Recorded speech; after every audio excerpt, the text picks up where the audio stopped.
Teve um juiz lá, carioca também, doutor Flávio Cooper, um excelente juiz do trabalho. Depois foi... Aderson, cortaram a sua luz aí, Aderson. Cortaram, mas eu estou na bateria aqui. Já estamos prontos, tá?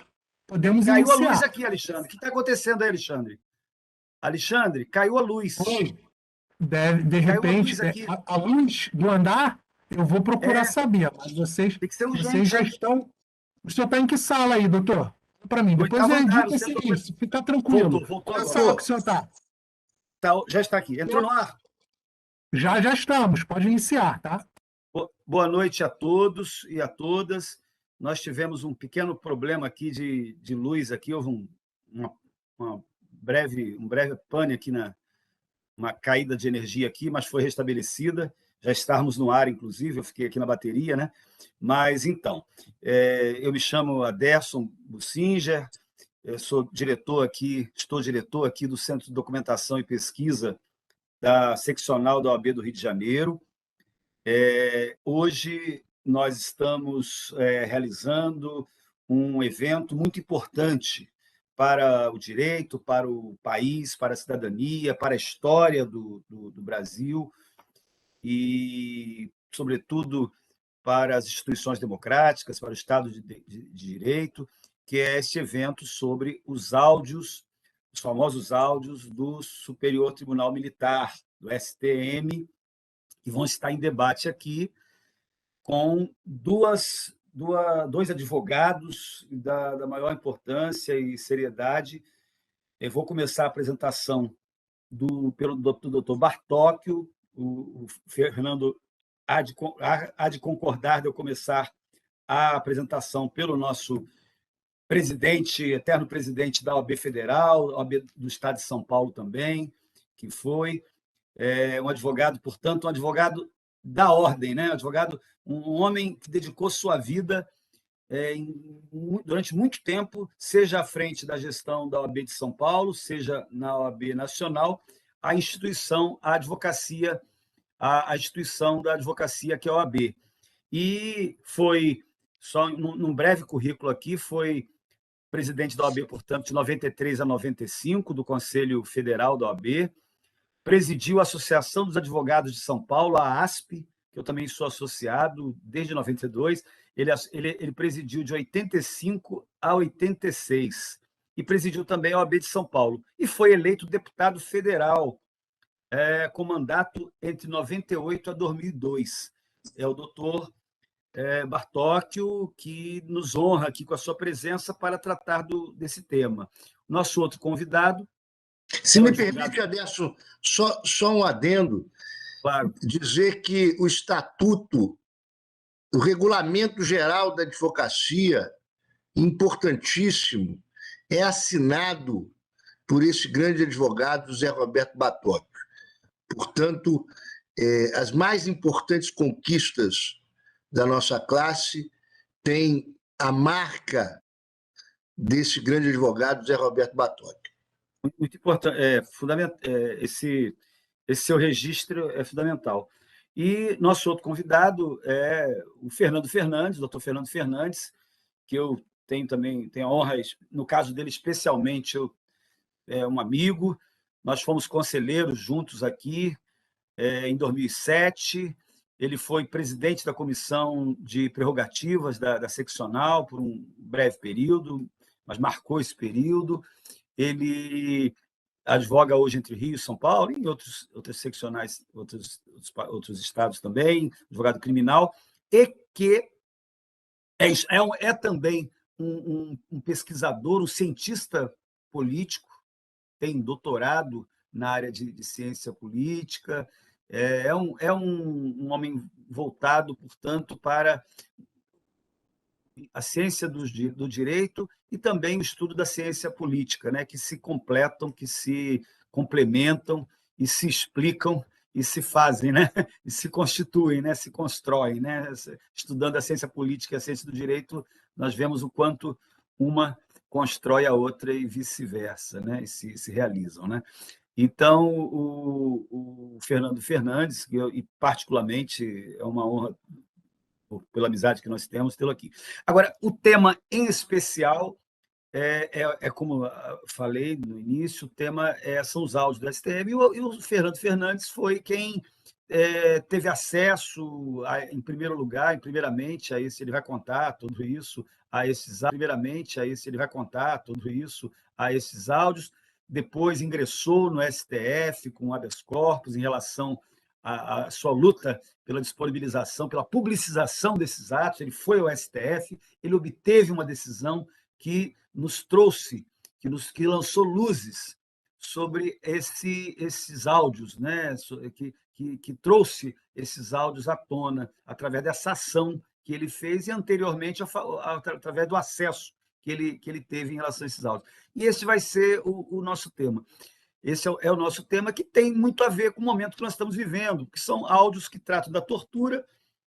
É um tema que, infelizmente, está em voga, em debate pela negativa, né? Porque nós vemos defensores da tortura hoje se arvorando a defendê-la publicamente, a homenagear torturadores, chefes de tortura, inclusive. Então, é um tema que entra pela negativa hoje em dia no cenário político, quando ele deveria entrar mais pela memória, né? Ou então por campanhas pela sua erradicação em todo o sistema penal, todo o sistema presidiário, que nós sabemos que não foi só no regime militar, ainda permanece, né? Tem dados muito sérios sobre a tortura no Brasil, né? Mesmo no Estado de Direito, no Estado de Direito, mas ele entra na pauta nos últimos 4 anos desta maneira muito negativa, muito ruim, né? E nós que somos advogados, e além de advogados, somos pessoas que somos voltadas para a construção através do direito, de uma sociedade mais justa, uma sociedade humanitária, uma sociedade realmente que haja justiça na acepção da palavra, né?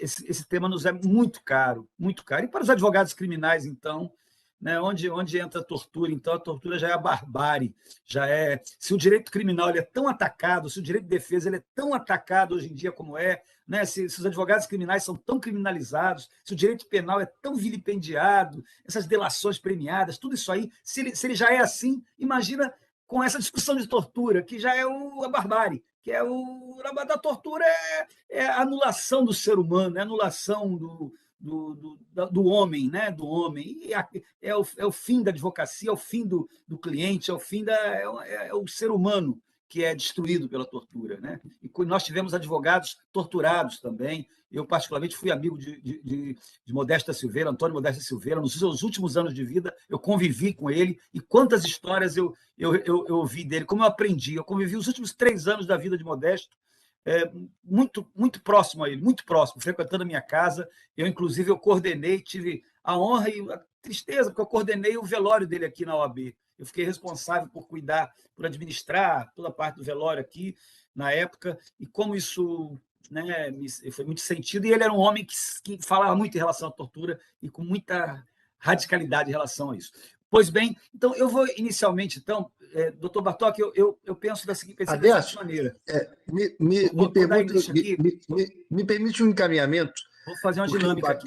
O Batóquio, utilizando a sua prerrogativa profissional de falar em nome da defesa, disse que ele fala depois de mim, em razão da importância que ele tem. Então, se eu puder cumprir de iniciar, e mais do que isso, dizer a todos que estão nos escutando que essa imagem do Aderson, que em preto e branco parece retrô, na verdade é porque a luz aí está... Tem a luz aqui. Mas isso criou um clima melhor, meio retrô, meio denúncia de tortura. Está muito bom, Aderson, está muito bom.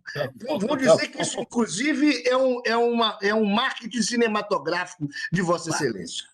Obrigado. Mas, então, dentro aqui da sua introdução, aqui, eu ia falar, evidentemente, o Bartok, ele aqui tem toda preferência, não só pelos cargos que ocupou, né? Pela sua experiência, pela sua trajetória, pelo tempo dele. Seu tempo, eu dou muito valor ao tempo, a quem tem tempo de militância, o tempo é fundamental, eu dou muito valor. Ele falaria primeiro aqui. Agora, neste caso específico...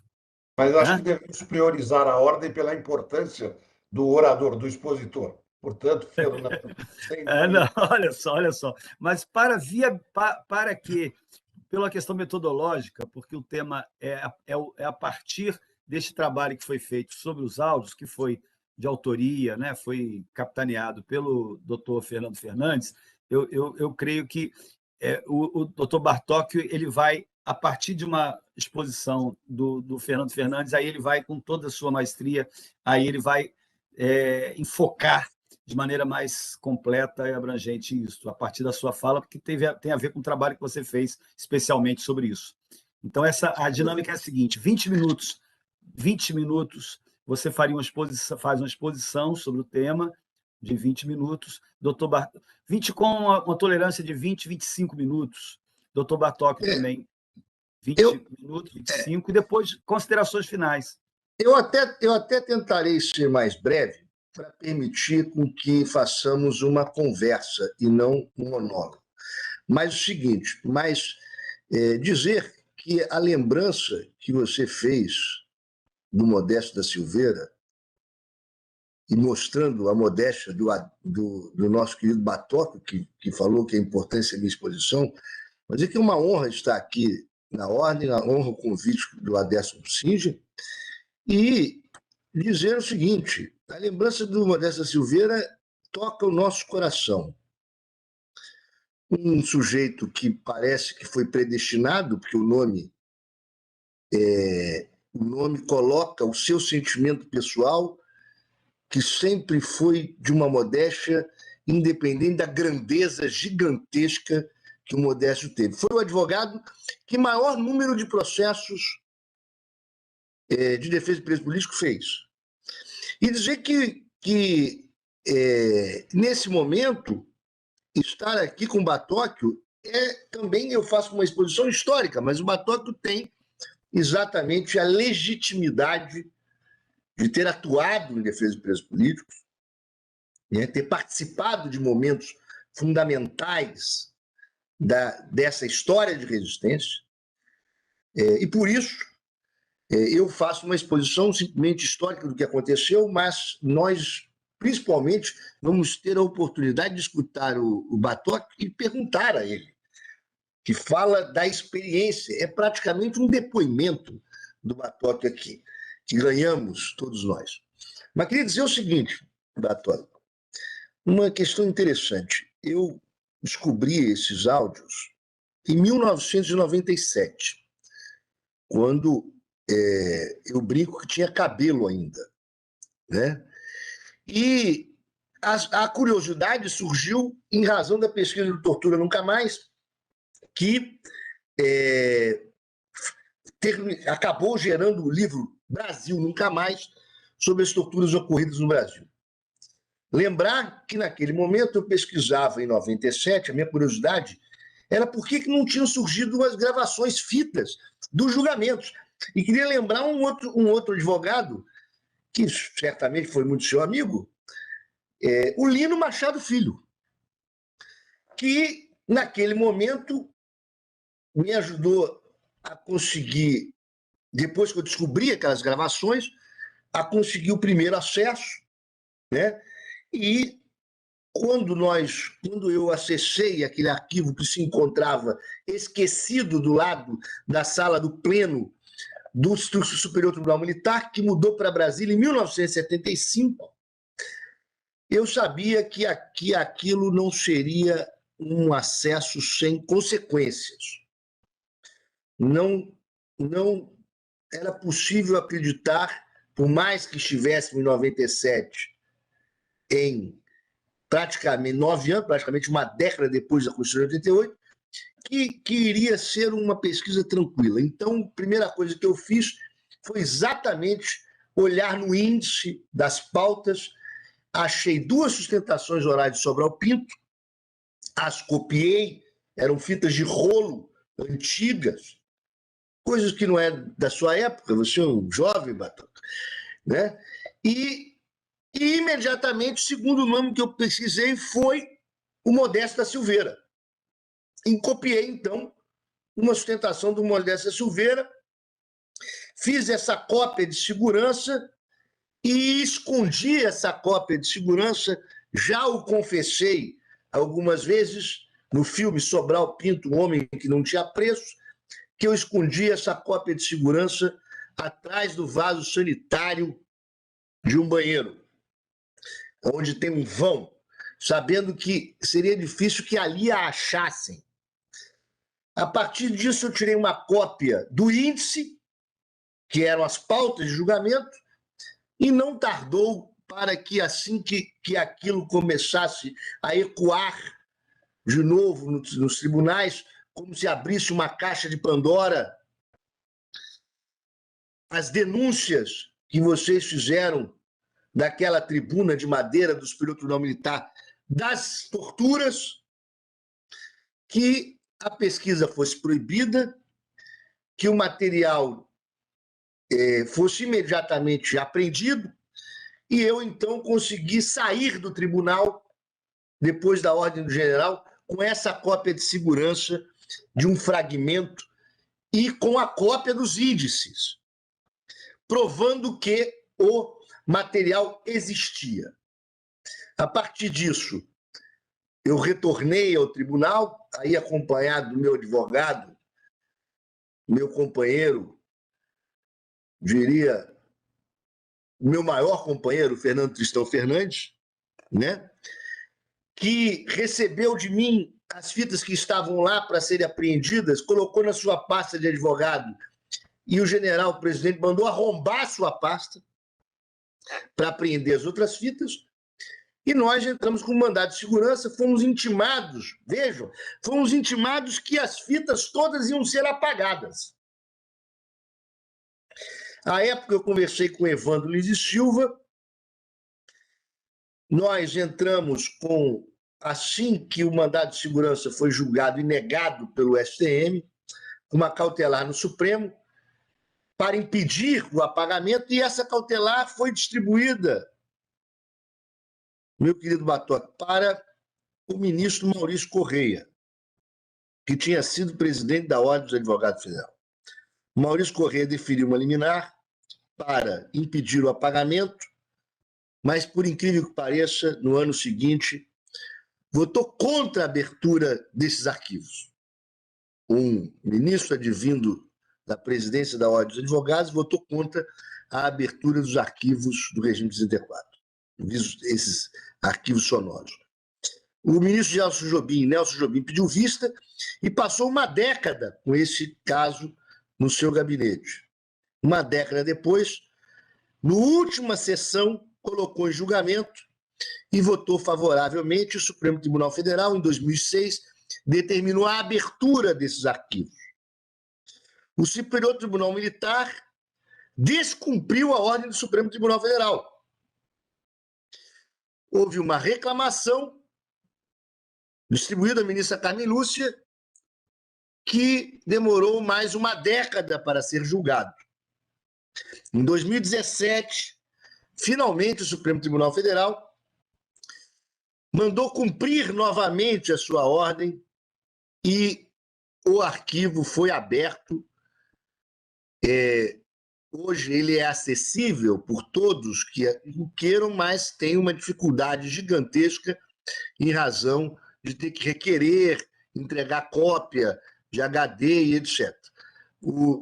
Nós estamos, inclusive, junto com o Aderson Bucinja, que hoje me cobrou isso, o apoio da OAB Rio de Janeiro nessa questão. Todo esse arquivo irá a público, em um site que colocará disponível todas as gravações do julgamento de 1975 a 1979. Julgamentos políticos, alguns vieram à tona agora. Qual a importância do que veio à tona agora? Os detalhes. Foram ministros militares se referindo à tortura. Portanto, estamos falando de autoridades militares, generais, almirantes, se referindo à tortura, o que comprova a ciência dessas autoridades da tortura. Mas não só. Também temos sustentações orais dos advogados denunciando essas torturas. Nós temos também crimes militares de corrupção contra militares. Portanto, vai de encontro com o mito falso que querem criar de que não havia corrupção no regime de 64. Este material é um material importante, fundamental. Ele já tem o ano de 76 totalmente transcrito. Todos os processos do ano de 76 foram catalogados, as tentações orais, os votos, absolutamente transcrito, e parte dos anos 75, 77, 78, 79. Mas o arquivo é muito grande, e por isso nós chegamos à conclusão de que ele deve, mesmo antes de estar integralmente pesquisado para um trabalho maior, ir a público em razão da importância desse ano. Essa é uma contribuição que nós fazemos, eu faço, à democracia e exatamente à importância de lutas de advogados como Batóquio, como Modesto, né, Silveira, como Lino Machado Filho, como outros que são poucos, ao qual Batóquio pode se referir e testemunhar, porque o Batóquio viveu esta época, uma época em que, inclusive, parte dos julgamentos eram feitos de maneira secreta, inclusive sem a presença dos advogados. Os julgamentos eram divididos em fase pública e fase secreta. Alguns julgamentos, os advogados tinham que deixar a sessão de julgamento para que os ministros votassem. Não era de conhecimento. Então, esses relatos todos, o Batóquio pode aqui com a legitimidade histórica dizer. Ela é importante porque nós estamos vivendo um momento crucial da história desse país e é um momento em que nós estamos, de novo, resgatando a importância dos direitos humanos. Houve manifestações do general presidente do STM agora, de que isso não estragou com a sua Páscoa, mas é importante que as Forças Armadas brasileiras se elevem ao seu papel e à sua importância e peçam desculpas históricas das violências cometidas. Só assim, só retificando esses erros, nós podemos ter certeza de caminhar para a democracia, de estarmos juntos para recuperarmos tantos corpos desaparecidos. Eu quero lembrar um colega seu, Batóquio, o Rubens Paiva. Desaparecido este deputado, e quantas outras famílias não tiveram como enterrar seus corpos. Quero lembrar o Stuart Angel, que foi morto sendo rebocado com a boca no cano de escape de um jipe, e foi defendido pelo Heleno Fragoso, outro nome fundamental de resistência nesse momento. Então, esses arquivos já geraram um filme, Sobral, o Homem que Não Tinha Preço, geraram 2 livros, Voz Humana, a defesa perante os tribunais da República, que tem inclusive, gratuito esse livro na internet. Já geraram o livro Poder e Saber, Campo Jurídico e Ideologia, também gratuito na internet. E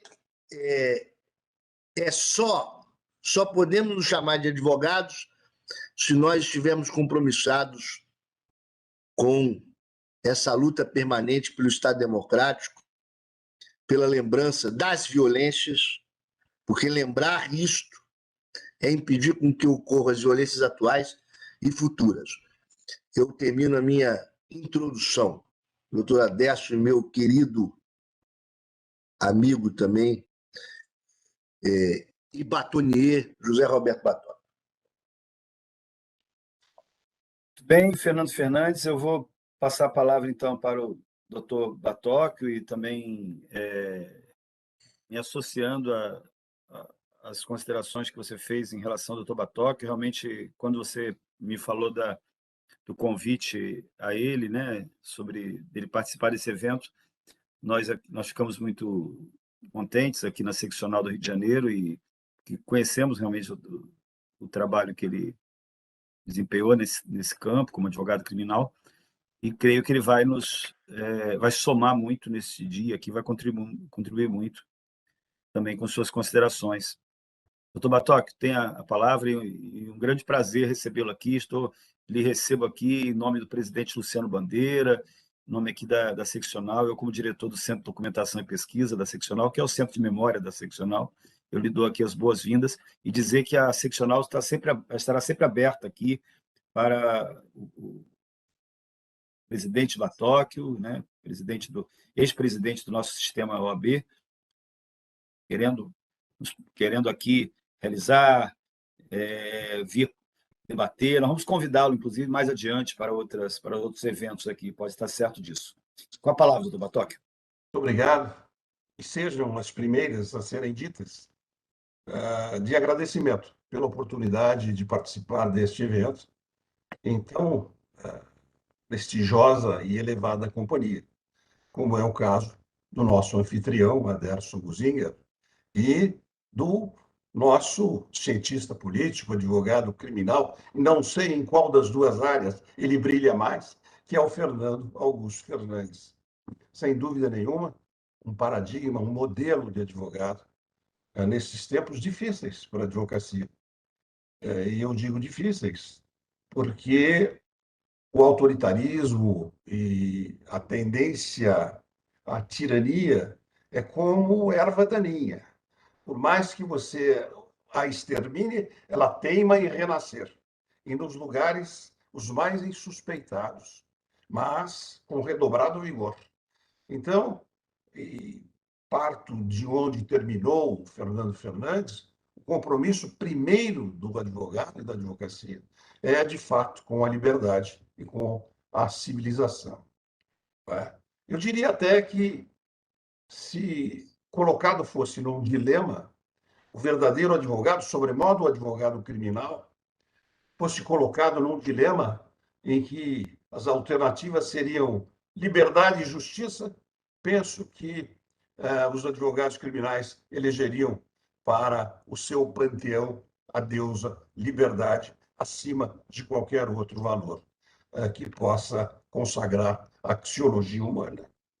Mas eu quero dizer do trabalho do grande, do imenso advogado Fernando Fernandes, deste notável cientista político, deste incansável pesquisador, deste intelectual que, sem dúvida alguma, alteia, digamos assim, o nosso conhecimento político e as lides forenses no mais elevado patamar, porque ele está, eu não direi, nos deixando o maior dos seus legados com esta pesquisa bem-sucedida e com esse resgate histórico que fez no garimpo relativo aos registros sonoros das sessões do Superior Tribunal Militar. Fernando, para que não repitamos, isso é histórico e me permita o truísmo, para que não repitamos os equívocos, os erros e as tragédias do passado, é importante que nós conhecemos a nossa história na sua verdadeira dimensão, sobretudo nestes tempos de fake news, em que a verdade sofre tantas contrafações, tantas falsificações, e de modo tecnologicamente avançado através das redes sociais. Cada vez mais difícil, com essa disponibilidade de comunicação, coibir as falsificações da história. E isto compromete o futuro das nações, porque o caminho que devemos trilhar enquanto nação deverá ser pautado pela nossa experiência pretérita, bem sopesada, avaliada e, digamos, joeirada no presente. Então, estão aí as três dimensões do tempo a dizer, a gritar, eu diria, da importância do seu trabalho e da sua pesquisa, em desvendar este período sombrio, mais sombrio do que o ambiente e o cenário em que ficou o nosso Aderson Buzinger quando acabou a energia, na sala em que ele se encontra. Poxa, Então, você trouxe à luz como este nosso funcionário que acionou o interruptor e nos devolveu a formosa e simpática imagem do Aderson, que, não é? Com todos os seus contornos, desta mesma forma você está a fazer com, digamos assim, boa. esse lapso, com este trecho da nossa história. E você vê como as circunstâncias falam em favor da verdade dos fatos. Eu gosto sempre de lembrar uma citação de um personagem, Miguel de Cervantes, né? Enfim, no Don Quijote de la Mancha, quando ele diz assim: "La verdad bien puede enfermarse, pero no morir de todo". Ou seja, a verdade ela pode até ficar doente, adoecer, mas ela nunca morre definitivamente. Não é?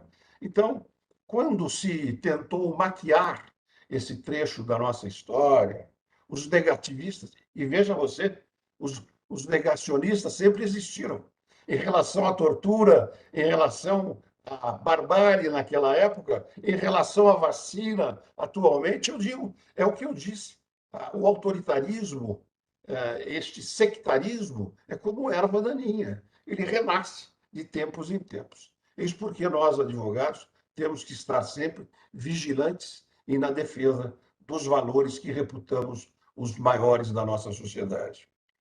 Veja só, foi exatamente numa salinha contígua de sonoplastia que você foi garimpar este tesouro histórico que é as gravações das sessões do Superior Tribunal Militar daquela época. E não sei se posso trazer aqui esta inconfidência, mas me lembro que você me telefonou quando estava a tratar, nos primeiros momentos deste, digamos assim, deslinde histórico, você me telefonou e falou de um habeas corpus que eu houvera impetrado no Superior Tribunal Militar em favor de um determinado paciente, não vou dizer o nome, Oswaldo, o primeiro nome dele, e que, pela indignação com que lavrei a petição de impetração desse habeas corpus, dizendo que o meu cliente tinha sido sequestrado por mal formados agentes da, da repressão, não é? Um dos ministros disse nessa gravação, mas este advogado teve a audácia de escrever que ele foi sequestrado e não foi preso. Aí o ministro relator disse, não, ele escreveu sim, ele escreveu exatamente isso. E aí continuaram lá os comentários. Eu tenho certeza que você se lembra desse trecho. Você falou, pô, foi um dos primeiros habeas corpus que eu ouvi na degravação. Bem, aliás, me permite, você teve outro cliente sequestrado recentemente, que foi o Luiz Inácio Lula da Silva. Sem dúvida nenhuma. Veja como o autoritarismo renasce. Não é? O Marco Túlio Cícero dizia, né? Existe uma força que não nasce das armas e que não pode ser vencida nunca. É a força do direito, a força da civilização. Não? Mas se naquela época em que ocorreram os fatos versados, tratados dessas gravações, o autoritarismo e a violência decorria das armas, das forças armadas, ou pelo menos de setores dela, ela renasceu no segundo sequestro, a que você se referiu do nosso segundo presidente, pela força do autoritarismo burocrático e da omissão daqueles que jamais poderiam ter permitido o desenvolvimento e o crescimento dessa modalidade de autoritarismo. Então, esta forma de violência, que antigamente era, digamos assim, avalizada ou instrumentalizada pelas armas, pela força, passou a ser, digamos assim, suportada por outros métodos, não mais de uma maneira concentrada, não haverá mais Idi Amin Dada, não haverá mais Mussolini, não haverá mais Hitler, mas haverá, sim, pequenos tiranos ocupando postos de, digamos assim, decisão no estamento do Estado, digamos assim, centros de emanação de decisões. E este é o perigo que nós temos que arrostar nestes tempos que correm, como soldados que somos da liberdade, da civilização. O que seria, digamos assim, do conhecimento das futuras gerações em relação a esse período de trevas que nós vivemos no Brasil, não fora a descoberta que você fez destas gravações, tá? E que nos dão conta da sevícia, da cadeira do dragão, era assim que era chamada, aquela cadeira eletrificada em que se colocavam sentados os presos de quem se queria obter de confissão ou delação, não é? Do pau de arara, do conhecido pau de arara, que tem origens, não, digamos assim, neste período, mas na própria polícia mal formada de tempos muito anteriores. O problema do algemamento e da tortura de mulheres às mesas, às camas obstétricas, para obter confissões, obter informações, tudo isso numa clara e inequívoca negação de qualquer sentido civilizatório, mas não regresso à barbárie, às cavernas, à violência, que não pode, obviamente, se repetir nunca mais no nosso país e não pode se reprisar jamais em qualquer quadrante do nosso planeta. Então, a sua contribuição vai bem nessa direção. Na medida em que aparece a notícia de mulheres grávidas seviciadas, com decorrentes abortamentos em razão das sevícias, na medida em que aparecem suicídios simulados, na verdade, assassinatos claríssimos, como é o caso de Herzog, nas dependências do ICOD e tantos outros, né? Atropelamentos industriados, fabricados, sujeito preso era seviciado até a morte e depois era apresentado como atropelado durante uma fuga que empreendia dos agentes de segurança que iriam na sua captura. Bem, isto tudo é importante que não se repita neste modelo, neste figurino que você vai agora acabar de trazer com todos os seus contornos, com todos os seus matizes para a opinião pública, e mais do que para a opinião pública, para a história do nosso país e para a história universal. Não é? Então, a você, toda a honra e toda a glória de dar esta contribuição cívica e histórica ao nosso país. Mas não podemos nos esquecer de que a responsabilidade de nós, advogados, a nossa responsabilidade e a responsabilidade dos operadores do direito permanecem necessárias para que não emerjam novas modalidades de violência, de autoritarismo e de negação e de tortura e de negação da civilização. A Lava Jato, por exemplo, embora alguns de tendência autoritária insistam em fazer a sua incondicional defesa, é um exemplo de neotortura, não é? Com uma legislação que desequilibrou a paridade de armas assegurada na Constituição de 88, conferindo aos órgãos da persecução penal redobrados poderes, recursos e instrumentos de tal sorte a deixar o direito de defesa exercido pelos advogados num patamar bem inferior, com este arsenal jurídico, praticaram-se vilanias inomináveis. quero me lembrar de um relato para demonstrar essas novas formas de autoritarismo, essas novas formas de tortura. Disse-me um dos vitimados por essa nefasta força-tarefa que você, digamos assim, desnuda no seu livro Geopolítica da Intervenção, onde há uma ultrassonografia, uma demonstração da imagem interior do que foi, na realidade, a Lava Jato, de inspiração alienígena, de inspiração norte-americana, com fins deliberados de intervenção e ocupação geopolítica, como nós sabemos, e com brasileiros previamente treinados, né, na grande nação americana para se desincumbirem desse papel. Pois bem, nesta dita Operação Lava Jato, contou-me uma de suas vítimas, que era executivo de uma dessas empresas investigadas e suspeitas de terem participado de atos de corrupção junto ao poder público, numa mesa de, olha, a proposta que lhe fazemos, contou-me que lhe disseram os agentes, é a seguinte: casado você tem mulher, você tem filhas e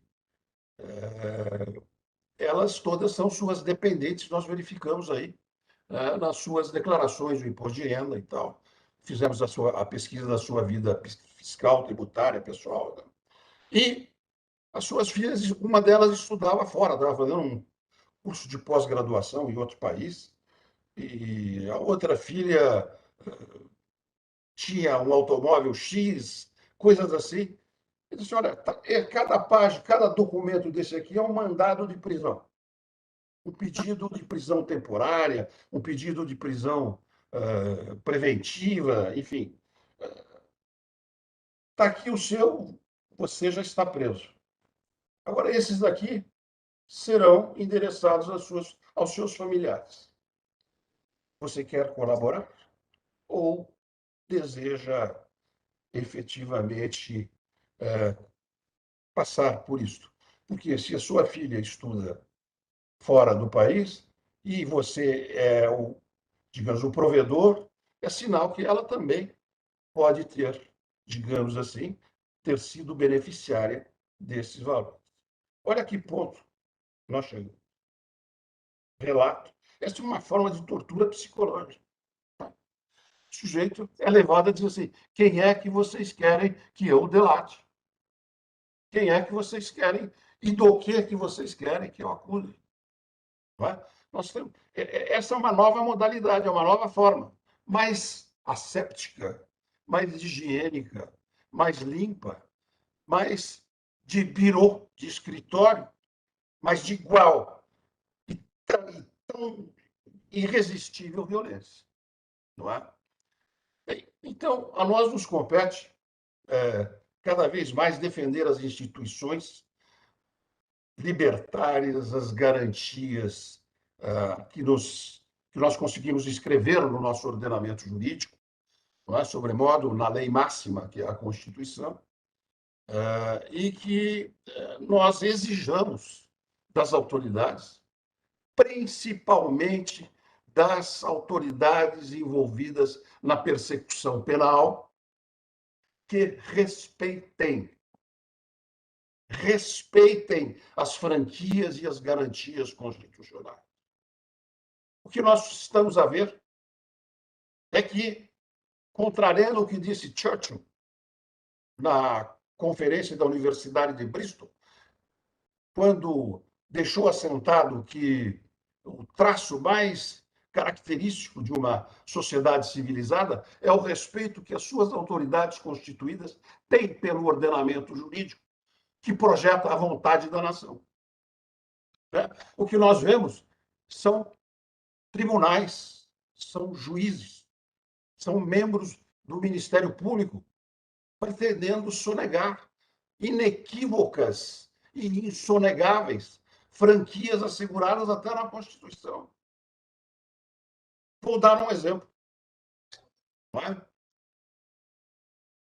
E antes de dar o exemplo, para que não possa ser mal entendido, gostaria de lembrar que disse o personagem Thomas More na obra teatral escrita por Robert Bolt, quando convocaram-no ou o exortaram a que não conferisse as garantias legais de defesa a um determinado acusado, porque bárbaro fora o crime que ele tinha cometido. Repugnante o crime. E ele respondeu assim: ao diabo eu garantiria as franquias da lei, em meu próprio benefício, e em benefício da civilização e da sociedade onde eu estou. Porque, se desrespeitarmos as garantias de um cidadão, considerando a gravidade ou a repugnância do seu ato, nós vamos acabar por denegar esta mesma garantia ao cidadão que não cometeu tamanho ato e até pode ser inocente. Não é? Então, veja só. Nós assistimos recentemente, para pegar um exemplo do dia, nós assistimos à decretação da prisão de um parlamentar, de um membro do Congresso Nacional. Reprovo o que ele fez, execro o seu comportamento, repudio as ofensas que ele lançou coram popolo publicamente contra o Supremo Tribunal Federal, reputo-o sem condições para exercer o mandato parlamentar, mas foi levado ao parlamento pelo voto do povo. O voto do povo é de onde emana todo o poder. E o que diz a nossa Constituição? Os deputados e senadores são civil e penalmente invioláveis por quaisquer de suas opiniões, palavras e votos. Por que eu trago esse exemplo? Esta é a redação do artigo 53 da Constituição da República, decorrente da emenda constitucional 35, votada em 2001, 2002, né? No Congresso Nacional, cuja redação final, modestamente, foi por mim dada a esse dispositivo. Nós tivemos até uma divergência, porque o relator sorteado, que era o deputado Abiaca, queria que os deputados e senadores fossem invioláveis por suas manifestações no exercício da função. Eu digo, mas quem vai dizer o que é e o que não é exercício da função? É o outro poder, o judiciário? É o executivo? Como assim? Eu acho que o direito de expressão, o direito de manifestação do parlamentar é absoluto. Não pode valer essa história. Não, mas olha, com um palio da imunidade, com o guarda-chuva da imunidade parlamentar, pode falar barbaridades. E pode. Tem que ser punido pela sua casa legislativa. Tem que sofrer um processo de ética. No caso deste parlamentar, a meu modesto ver, tem que ter um mandato cassado, mas pelo poder a que ele pertence. Não pode um outro poder vir a dizer até onde vai a liberdade ou qual é a latitude dessa liberdade, porque o que os países de língua inglesa chamam de freedom of speech, quer dizer, tem que ser um direito que sobrepaira, porque parlamento vem de parlar, de falar. E se não se puder falar livremente, né, não se terá permanente essa garantia. Da mesma maneira que não existe prisão processual para membros do Congresso Nacional. Nós tivemos aí, o ano retrasado, o ano passado, senador preso por decreto de flagrante. Aliás, eu não conhecia o que é o decreto de prisão em flagrante, não é? Porque o flagrante é uma situação empírica, não é? E nós tivemos um senador que teve a sua prisão decretada, dizendo, olha, o problema é o seguinte, o sujeito falou qualquer coisa, isso pode ser reproduzido eternamente aí nos meios de comunicação social, então ele está em eterna situação de flagrante delito. Então, essas corrosões, as franquias que garantem a nossa democracia, não podem ser prestigiadas. As garantias não podem ser excepcionadas. Nós temos que buscar as outras alternativas, os outros mecanismos de punição dos que cometem os atos reprováveis, mas nunca afastar as suas garantias.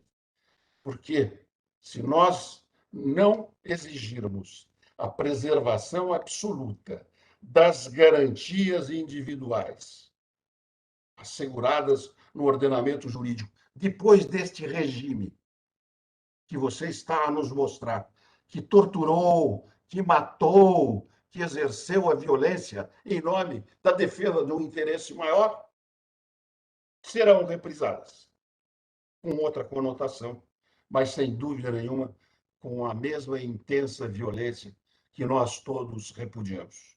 Eu quero terminar por aqui e dizer a você que o trabalho que você está a prestar para a história do nosso país, para as liberdades e para a democracia do nosso país, é algo realmente digno do maior respeito e de toda admiração. Meus cumprimentos, senhor. Obrigado. Muito obrigado, doutor Bartók, por suas considerações e experiência, né, que trouxe aqui ao debate, né, fruto da experiência, sobretudo. Fernando Fernandes, eu gostaria de fazer uma pergunta dentro desse tema, assim, para não é fazer um debate, mas de maneira a você dar a sua opinião, especialmente sobre o que eu vou lhe perguntar. Como é do seu conhecimento, doutor Bartók também, gostaria também se opinasse. Como é do seu conhecimento, nós temos no Brasil um movimento, digamos assim, um esforço de se condenar, de se processar e condenar, porque muitas vezes os processos eles sequer têm segmento, mas de processar e condenar, claro, assegurando todas as garantias constitucionais aos acusados, mas fazê-lo em relação aos torturadores, aqueles que praticaram a tortura, que é objeto aqui do nosso assunto, né? Como aconteceu em outros países, na Argentina. Eu estive na Argentina, acompanhei muito lá, estive naquele museu da Escola Mecânica da Marinha, e tive com muitos advogados lá da Argentina que me explicaram muito sobre o que aconteceu lá. O Chile também passou por isso. Mas aqui no Brasil nós estamos ainda muito no início, né? Muito atrasados.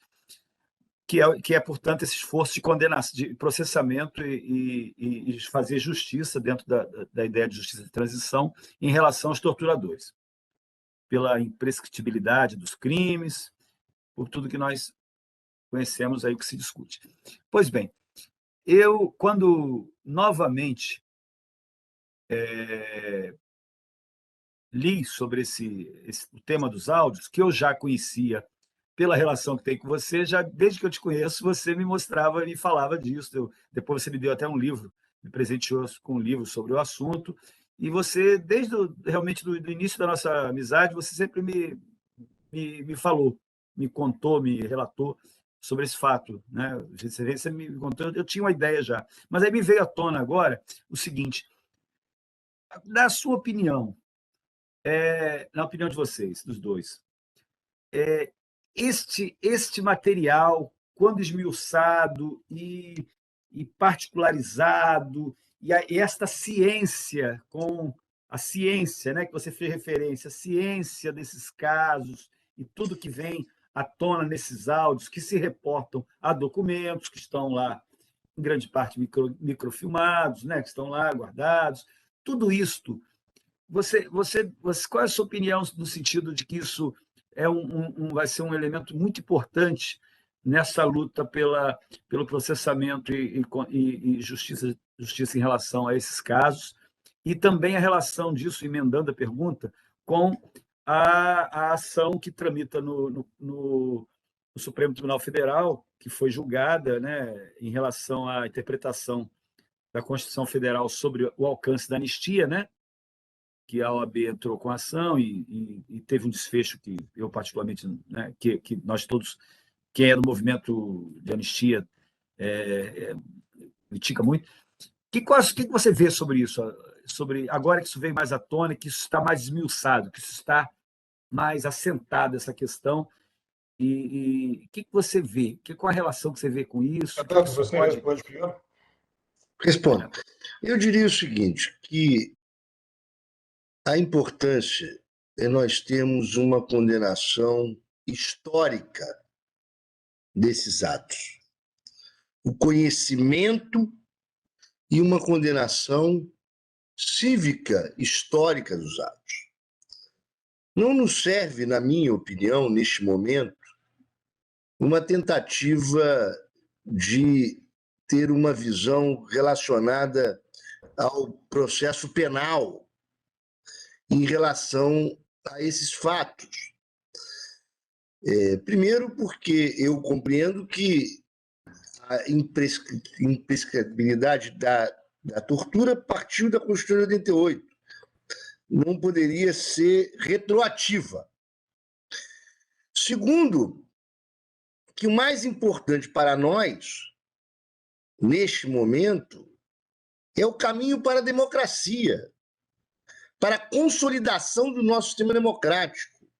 E nós já temos um ambiente em que militares que sucederam e estão, neste momento, mesmo aqueles que não participaram de tortura, a defender o regime de 64, a comemorar o golpe de 64, a negar a existência de tortura.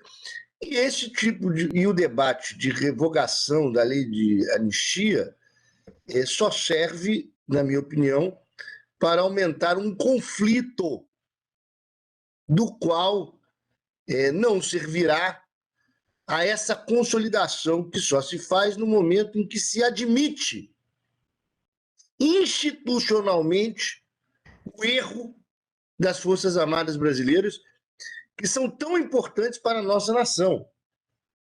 Eu respondi ao general presidente, que entendeu que a divulgação desses áudios é uma provocação para as Forças Armadas, que nós não estamos aqui para fazer provocação nenhuma às Forças Armadas ou ao Supremo Tribunal Militar.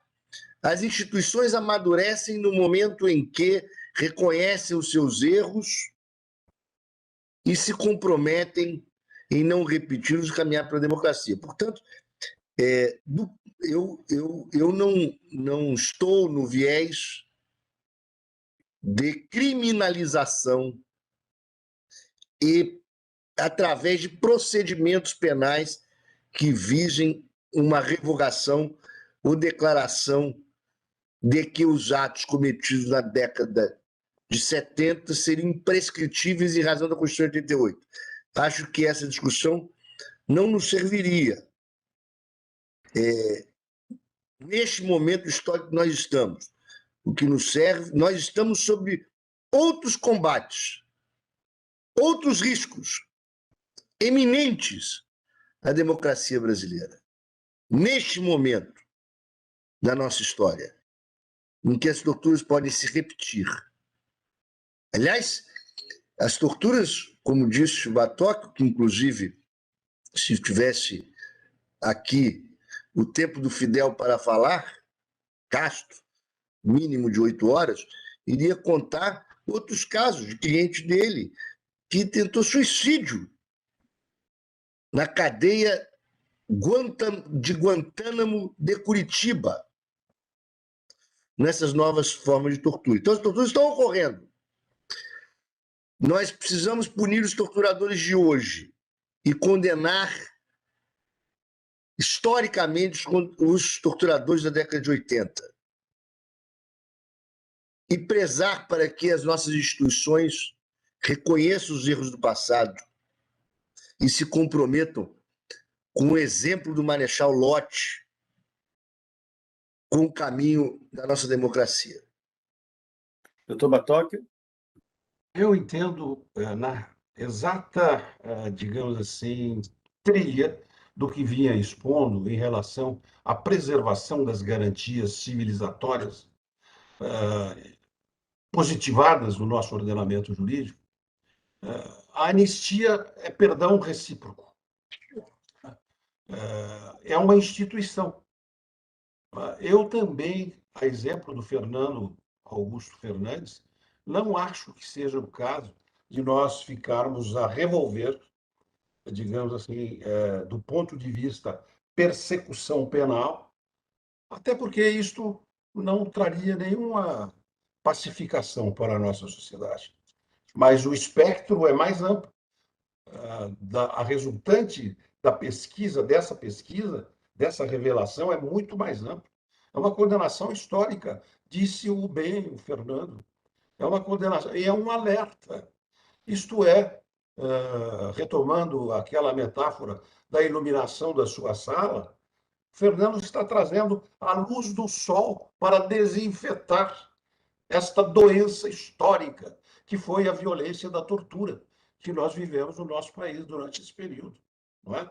E isso é muito maior do que revolver, digamos assim, individualmente estas situações, até porque, disse o vice-presidente da República, é um general, não é? Que essas pessoas, quase todas elas, não estão mais entre nós, né?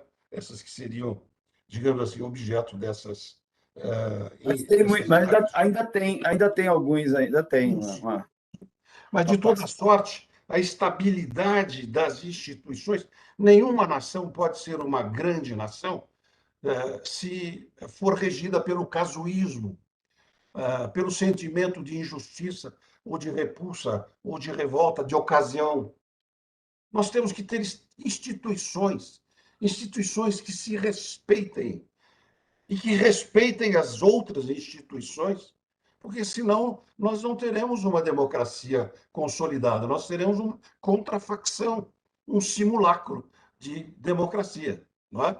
Por isso que eu insisto que o judiciário continue julgando, que o poder legislativo continue legiferando, se me é permitida a expressão, não é? E que o executivo continue administrando. Não podem pretender esses poderes se investir nas competências distribuídas constitucionalmente aos outros poderes. Cada garantia desrespeitada, cada, digamos assim, ofensa institucional é uma agressão ao sistema de liberdades que nós temos que consolidar no nosso país e estamos consolidando. Isto não é uma denúncia, é um apelo dramático que se faz àqueles que têm poder de decisão na República. Circunscrevam-se, senhores que têm o exercício do poder, circunscrevam-se às suas atribuições específicas. Não invadam, não usurpem as atribuições dos outros poderes. Senão, nós vamos revogar o Charles Louis de Secondá, o barão de Montesquieu, não é verdade? Que estruturou aí o sistema de separação dos poderes, de checks and balances. Né? Então, é isso. Adesso me faça. Outro ponto, me permite aqui. Outro ponto, que eu estou preocupado um pouquinho com a hora. Como você mencionou no início da sua colocação, Fernando Fernandes, eu falei isso contigo, queria reafirmar aqui, eu, como diretor aqui do Centro de Documentação e Pesquisa, e falo isso porque tenho certeza que o presidente Luciano Bandeira tem essa concordância também, nós estamos à disposição para divulgar esse trabalho, através aqui do centro, que é um centro de memória, nós vermos como darmos uma publicidade a ele via o centro de documentação. Então, eu quero reafirmar essa intenção, fazermos algum convênio, alguma coisa, talvez convênio na instituição, mas alguma ver uma forma de fazê-lo, no sentido de nós... Aqui nós temos, doutor Bartok, nós temos aqui uma revista ordinária, quadrimestral, que eu sou o diretor, temos uma pequena estrutura, não chega a ser uma revista quality, mas é uma revista que tem uma certa consistência, uma tradição aqui.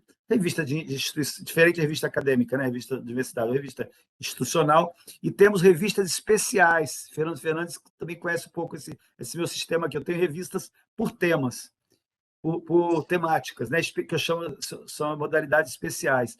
E aí, uma sugestão, eu posso oferecer, posso lhe propor que isso seja objeto de uma revista especial, permanente, de difusão desse material, e aí podemos incluir pareceres, opiniões do doutor Bartok, a sua, e outras tantas, outras também igualmente importantes. É a sugestão que eu faço. Eu teria esse mecanismo da revista especial, uma revista especial sobre os áudios aqui. Eu aceito o convite. Eu convidaria, inclusive, para somarmos em relação a isso, em razão tanto da sua militância em relação à questão histórica, quanto a importância da Ordem dos Advogados do Rio de Janeiro nessa questão. E é evidente que nós estaremos não só realizando convênio, mas trabalhando em conjunto, até porque só a união faz a força. Se me permite... Fica a minha sugestão dessa revista especial, então. Você concorda, então? Sobre o tema... Absolutamente. E eu sugiro o seguinte, já convidar vocês dois para 2 artigos na abertura dessa revista, com o material que já dispõe, com o material que você possa disponibilizar, Fernando Fernandes. Um volume 1, como é que se fala? Uma revista número 1 disso, dando sequência aqui, que vocês dariam sequência a esta colocação que fizeram. Se eu trabalhar como estagiário do Bartok, está aceito. Me permite só uma observação. Vamos fazer isso, então? Vamos fazer? É evidente que não dá para fazer para agora, lá para julho. Vamos para frente. Vamos fazer, então? Combinado. Certo. Combinado, uma revista especial sobre esse assunto. Nós temos ainda quanto tempo, Adesso? Eu queria fazer uma observação rápida. Alexandre. Sim, doutor Gerson. Pois não? Nosso tempo, porque essa perda da luz aqui me deixou um pouco desorientado aqui. Qual o tempo que nós temos? Pode finalizar tranquilamente. Tá? Quantos pode minutos? Ficar tranquilo. Quanto tempo? O tempo que vocês precisarem, pode ficar tranquilo. 20 horas. Eu queria fazer um registro especial também da coragem que o Bartok se colocou nesse momento, não só do passado, como agora. Tocando neste assunto delicado, que é a questão do caso do deputado Silveira. E tocando exatamente no ponto que isto é uma consequência da distorção que nós estamos vivendo em relação a várias questões que se conectam. Não é à toa que um trabalho meu é sobre a Lava Jato, geopolítica da intervenção, e o outro sobre a ditadura militar. Mas dizer o seguinte, o ataque que nós sofremos ao nosso sistema democrático, através de forças integrantes de parte do nosso judiciário, criou um derretimento da importância do nosso Congresso Nacional e do nosso Senado. E uma superposição ruim, catastrófica do Supremo Tribunal Federal sobre o Poder Legislativo, que se consubstanciou, como diz o Bartok, em alguns momentos, quando foi preso Delcídio de Amaral e o Senado recuou, permitindo essa prisão, quando se colocou tornozeleira eletrônica no Aécio Neves, E agora chegamos às manifestações nazistas do senhor Silveira, que, neste caso, também entendo que a decretação de sua prisão, em que pese ter sido mantida novamente pelo Congresso Nacional, o Congresso Nacional aprovou esta prisão, ela é um enfraquecimento do nosso poder legislativo. E, ao mesmo tempo, a omissão do poder legislativo em cumprir o seu dever de cassação deste deputado.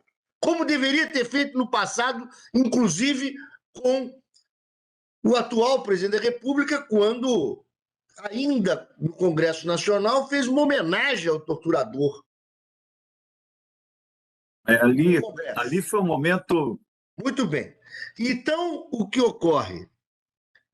Do ponto de vista, um enfraquecimento do Poder Legislativo, uma omissão do Poder Legislativo em relação ao seu papel, uma superposição e uma arbitrariedade do Supremo Tribunal Federal e, ao mesmo tempo, um Supremo Tribunal Federal que, em razão disso, está isolado e abandonado.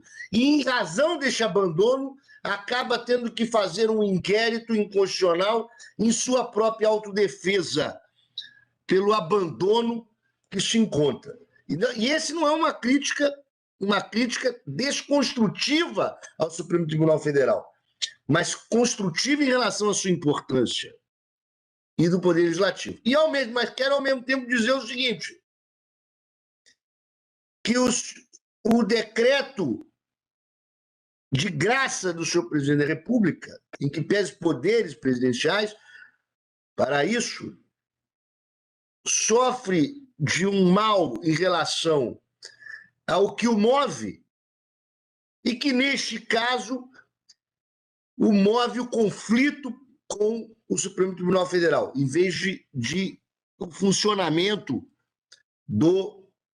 da harmonia entre os poderes. Nós precisamos ter... E veja, quero lembrar que o bravo Batóquio subiu a tribuna no Supremo, defendeu o presidente Luiz Inácio Lula da Silva, que foi vítima de uma violência, de um sequestro realmente, como o Batóquio denunciou na década de 70, também o presidente Lula, e ele se submeteu à decisão judicial.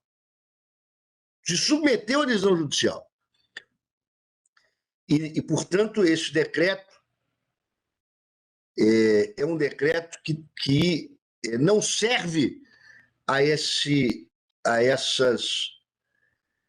ao amadurecimento institucional do Supremo, do Executivo e do Legislativo. E dizer que é importante. Nós só conseguimos fazer essa análise, e queria dizer que essa coragem do Batóquio de dizer isto, sem censura no que ele acha, e principalmente com a legitimidade de quem foi o deputado que escreveu o artigo da imunidade. Portanto, eu diria, neste ponto, deputado constituinte. Derivado. Que o Supremo Tribunal Federal deve escutar. E dizer que somente, portanto, o conhecimento das interligações entre o regime de 64, entre a importância desses arquivos, e o que da doutrina de segurança nacional tem de permanência histórica, que geram consequências históricas de longa duração até hoje, em relação a essas novos tipos de ditadura, é que nós temos condição de caminhar seguramente para o regime democrático, que não estamos ainda com um regime consolidado, nós estamos a caminho de fazê-lo. Então, eu queria cumprimentar o Aderson por estar sempre vigilante e sempre aqui, Batóquio. O Aderson é um sujeito que milita em relação a isso há muitos anos. Então, Não é à toa que ele está Eu, nessa diretoria eu, da ordem. eu parênteses aqui, ó, Bartóquio. Eu não fui torturado, mas embora eu não tenha sido torturado, mas em 84 eu fui retirado de um escritório de advocacia no qual eu estagiava no final da ditadura militar. Fui retirado às 9h30 da manhã, sequestrado, né? Depois levado para uma determinada delegacia, uma delegacia do centro de Niterói. Depois acabei indo para a Polícia Federal e um inquérito totalmente sem pé nem cabeça, que depois só que eu fui ler, só consegui vê-lo depois, muito tempo depois. Então eu ainda que registro numa proporção, num tamanho muito pequeno, porque eu realmente não me torturaram fisicamente, embora psicologicamente foi uma pressão muito grande. Eu só fui solto por um advogado, inclusive, até registro um advogado até de direita ideologicamente na cidade.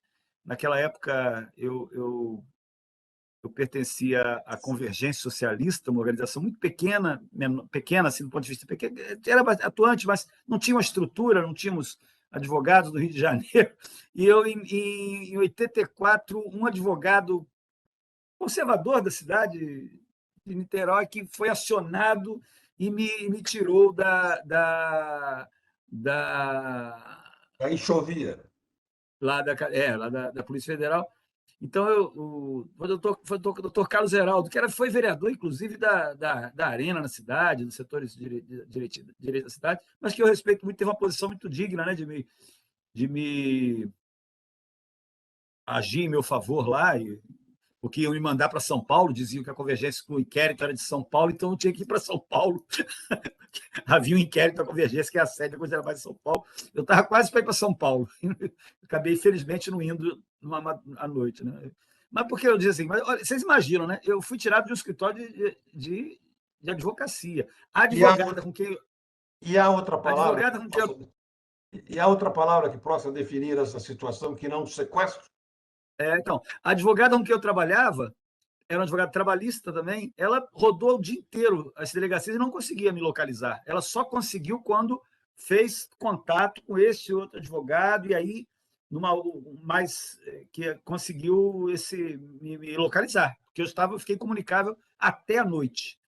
Até a noite, só saí 10h30 da noite, 11 horas da noite. Mas do escritório de advocacia. Depois eu li o processo, diziam que eu queria jogar uma bomba na Avenida Amaral Peixoto, e o escritório era de fundos. O escritório de fundos. A janela era de fundos. Então, assim, e nem a Convergência Socialista, todos sabem, não era organização da luta armada ou militar, uma organização que trabalhava com a consciência e a organização dos trabalhadores, outro tipo de política, não tinha nada a ver com a luta militar, nem se justificava, hipótese alguma, tirar alguém, prender alguém de um escritório, se tivesse um delito ou então uma ordem judicial para tanto. Né? Mas eu estou contando isso aqui porque eu passei por essa situação na minha vida que me foi um alerta muito grande, já como estudante de direito, foi um grande alerta, para eu entender realmente o que a importância da advocacia criminal, da advocacia de maneira geral, a criminal especialmente, e a importância da defesa das liberdades democráticas e do Estado de Direito e da defesa das defesas, né? Da defesa de maneira geral. Eu vivi isso de uma maneira muito pequena assim, muito específica, porque não tive tortura, mas vivi isso. Eu faço esse registro aqui. Eu tenho opinião, que vou com todo respeito, divergir assim de vocês, que eu tenho a visão de que a criminalização e o processamento é importante, na minha opinião, pela mesma razão, para poder fortalecer a democracia, porque eu penso que se isso fosse feito no Brasil, nós já teríamos uma situação melhor, a meu ver, se esses setores fossem processados, se eles fossem devidamente processados. Infelizmente, eu sou contrário à visão que teve o STF. Eu me alinho à posição que a própria OAB teve. Mas eu respeito muito esse entendimento de vocês, que é um entendimento também de contextualização política, de uma visão sociopolítica, sociojurídico-política do momento que nós vivemos. Eu respeito muito, muito, muito. Tanto é que convido os dois para abrir a revista especial sobre esse assunto, né? Mas, assim, mas não posso deixar de registrar que eu tenho uma opinião divergente sobre isso. Agora, eu tenho a clareza que a revelação desses áudios, esse trabalho sobre esses áudios, constitui hoje no Brasil um dos grandes, realmente, instrumentos e trabalhos e feitos democráticos no sentido, sim, da memória, da condenação cívica, da condenação democrática. Isso aí, só isso já para mim já é muito muito importante, muito significativo. Isso é histórico que você fez, tá, Fernando Fernandes? Aquele dia que você saiu lá do STM com o áudio lá no papel de jornal, foi isso? Não foi? Embrulhado? Não é isso? Você saiu de lá daquela maneira precária, depois foi processado por isso. Você ali, aquela caminhada que você fez ali foi uma caminhada rumo a essa luta democrática que nós estamos vivendo. Ela perpassa aí a história e ela sempre há de ser lembrada. Eu lhe rendo homenagens. Eu, quando comecei a ver os artigos sobre esse assunto, eu vi que não aparecia o Fernando Fernandes nas primeiras notícias que tiveram do Tobatóquio sobre o assunto, e eu conhecia, né? Eu falei, mas cadê? Ué, ninguém está citando o Fernando Fernandes, que está, sem demérito a ninguém, aos outros. O Fernando Fernandes não está sendo citado nisso, por quê? Se ele que começou. Mas aí depois também a imprensa fez justiça e foi bastante elucidado. E eu também, com esse programa, com esse trabalho, com esse nosso evento aqui, eu também contribuo nesse sentido de fazer justiça a quem teve, a quem trabalhou, a quem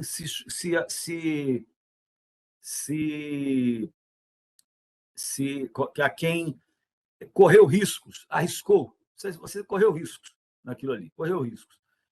Quem defendia preso político na época do Dr. Bartók corria risco. Eu tenho certeza que o Dr. Bartók passou por muitas situações de risco, mesmo sendo um advogado conceituado, advogado com já um peso em São Paulo, mas passou com certeza, né, doutor Bartók? Sem dúvida.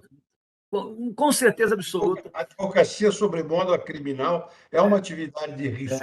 Porque o doutor Modesto me contava isso, o doutor Modesto me contava, e passou, então foi uma atividade de risco. Então, merece todo o nosso respeito, porque o trabalho que vocês desempenharam, doutor Bartók, que era dos advogados que defenderam presos políticos lá atrás. Fernando Fernandes é mais contemporâneo, né? E eu estou na transição.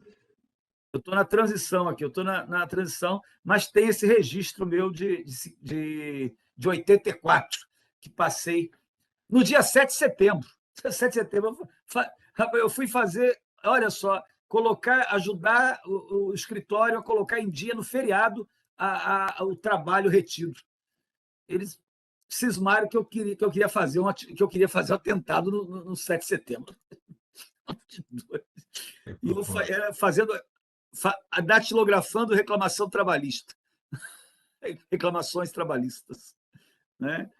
Mas é um sinal. Como eu, aconteceram milhares de casos como esse no Brasil, centenas de casos como eu aconteceram. Mas é isso. Então, eu agradeço muito a presença de vocês, caminhando para o final aqui, Fernando Fernandes, doutor Bartóquio. Certamente é uma live histórica, que fica esse registro aqui, e já pensando em fazer uma outra aí para fazer esse debate sobre essa questão da decisão do STF, de se é conveniente, se isso é necessário prosseguir nisto ou não. Eu acho que é um debate que deve ser feito, e vocês aí estão à altura, com as opiniões que possuem, de fazer esse debate e convencer, inclusive, os que assim não têm essa opinião. Mas já fica a ideia. Fica a ideia que esse tema está sob embargos, né? Tem embargos, está embargada, essa matéria está pendente de embargos ainda, tem uma discussão no STF sobre isso. Muito bem. Mas eu sou modesto advogado trabalhista, então eu tenho também que ter reconheço minhas limitações nesse tema. Aderson, eu quero, na minha despedida aqui, nas minhas últimas palavras, relembrar, independente, o ministro Marco Aurélio dizia que os autos não têm capa, processo não tem capa. Não importa quem esteja sendo julgado, não importa o que tenha feito. Ninguém pode ficar fora da proteção da lei, seja qual for o delito a ele imputado. Então, eu entendo que sobrepaira a esses juízos de reprovação, que são justos, merecidos, verdadeiros, por todos os títulos, mas eles não podem servir de, digamos assim, ensejo para que as instituições não sejam preservadas na sua integridade constitucional. O que eu quero dizer é que não há esperança de democracia num país, em uma nação, em que as instituições não se respeitem reciprocamente e não conheçam os seus próprios limites, em nome de um utilitarismo, de uma justiça de ocasião, de uma comoção política, de um ato que cause grande indignação. O respeito, o equilíbrio e, sobretudo, a estabilidade das instituições é o único caminho para uma democracia verdadeiramente digna deste conceito. É esta a minha opinião. Agradeço a oportunidade de externá-la aqui e transmito o meu abraço a todos os nossos queridos colegas do Rio de Janeiro, da heróica Ordem dos Advogados do Brasil. Que foi vítima de atentado à bomba, né? Que foi vítima aqui. E quando vier ao Rio de Janeiro, vem aqui conhecer o nosso Centro de Documentação e Pesquisa, no 8º andar. As portas estarão abertas aqui para o Dr. Bartóquio. Muito obrigado. Quando estiver aqui no Rio, não deixe de vir aqui nos visitar. Um abraço a todos. Fernando Fernandes, você já é de casa aqui, né? Você já é, né? Então, as portas abertas também. E pensemos na revista especial, Fernando Fernandes. Estamos juntos nisso. Mais para adiante, quando você tiver já algo, né, mais sistematizado. Muito obrigado a todos. Estamos encerrando esse evento aqui hoje, essa live sobre os áudios do STM, que tivemos a presença do advogado Fernando Fernandes, que foi quem deu luz, que iniciou esse trabalho de revelação disto, né, ao ter acesso, em primeiro lugar, a isto e depois ao STF, e ele colocou suas razões aqui, entendimento sobre tudo isso. Doutor Bartóquio, que é advogado de longa trajetória, presidente da OAB de São Paulo, do OAB Nacional, e que colocou aqui a sua visão como criminalista e defensor do Estado Democrático de Direito, e destacou muito aqui a questão da interferência dos poderes, de um poder sobre o outro, da necessidade de convivência harmônica dos poderes constituídos, que, segundo ele, como eu também concordo com isso, quando isso desata, quando isso não acontece, se coloca em risco toda a democracia, todos os poderes e todos os cidadãos.